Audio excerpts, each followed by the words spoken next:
This is Optimal Startup Daily, episode 840. This coach spent practice time teaching players to tie their shoes right. Guess what happened next? By Tyler Tervoren with Riskology.co.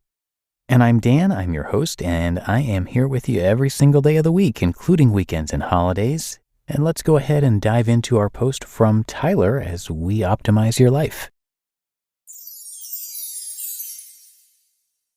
This coach spent practice time teaching players to tie their shoes right.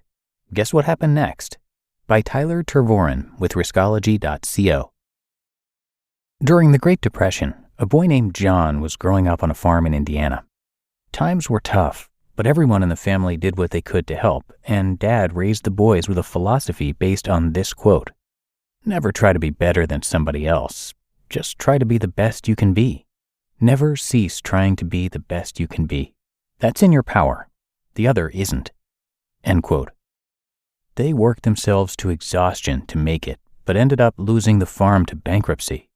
Despite his difficult childhood, John never gave up or settled.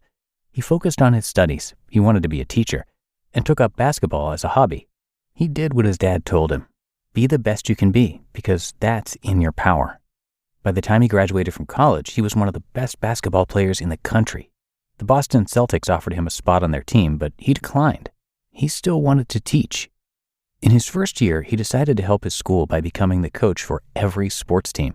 The basketball team, though, wasn't very good, and they had a losing season. John decided to refine his coaching strategy. He didn't like that his players had given their all, but still felt like losers after having a bad season. He went back to what his dad had told him and his brothers as a youngster. If you maximize your potential, you've won. It doesn't matter what the scoreboard says. He removed the word win from his coaching vocabulary and focused instead on helping his players simply become the best people they could be. Part of that was simply teaching them how to tie their shoes. That first season as a basketball coach was a losing one, but it would be the last one he'd ever have for more than 29 years that included 10 NCAA titles. This is the story of John Wooden, the man with the winningest record in the history of basketball, and often considered the greatest coach of any sport to have ever lived. How did he achieve such a legacy without ever focusing on winning?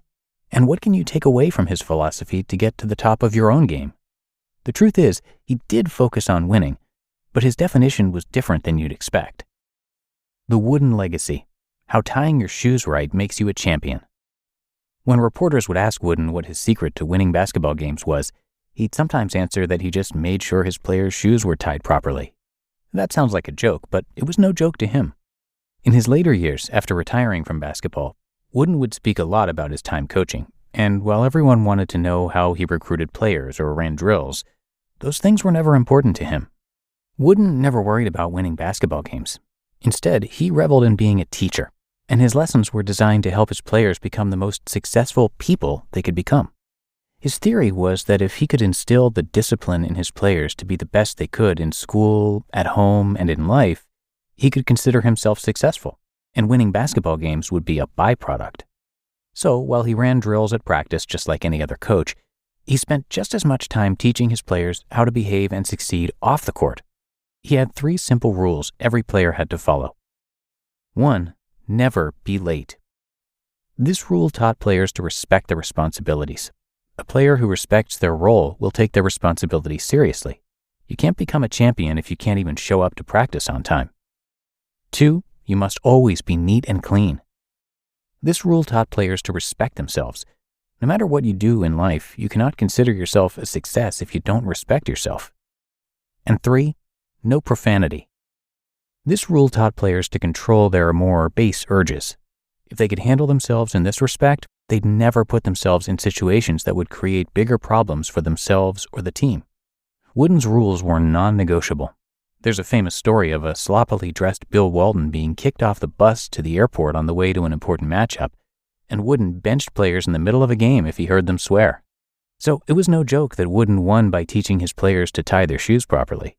His success was in getting them to maximize their potential in all areas of life. Winning basketball games was a side effect. How can you use the lessons Wooden left his players to become better at what you do? Coach Wooden's practical advice for becoming the very best. Coach Wooden left us with all kinds of examples for getting to the top of your game. But if there's one that stands out the most, it's that winning is about improving yourself, not beating the competition. From the beginning of his career, he abandoned the idea of beating other teams and worked instead to get his players to improve themselves. And he did that not by focusing on basketball, but by improving his players in all aspects of life. He learned when players respected themselves and played their top game in life, they won lots of basketball games. You might not be an athlete or even trying to become one, but Wooden's philosophy can help you master anything, and you can follow his 3 rules in your own pursuits. Trying to become a better writer? You need to show up to practice on time. Set a period each day that you'll sit down to write, regardless how inspired you feel, and do the work to get words on paper, or screen as it may be. That's what you have to do to coax the best work from yourself. Want a promotion at work? Clean up your act. That means more than dressing your best. It means keeping your desk tidy because you respect the work you do. It means cleaning up your diet and not drinking on work nights. Putting good fuel in your system that doesn't hold you back. Look sharp, be sharp, as they say. Want to start a big, healthy habit or break a bad one? No swearing then. Train yourself to exceed at smaller tasks to prove you can take on the bigger ones. By taking charge of the smaller details in your life, you set the stage for the bigger ones to sort themselves out automatically. Whatever it is you're trying to excel at, these are rules that focus your energy on improving yourself, the one and only thing you get full control over. And when you master the things you control, that's real success. You just listened to the post titled, "This Coach Spent Practice Time Teaching Players to Tie Their Shoes Right. Guess What Happened Next?" by Tyler Tervoren of Riskology.co.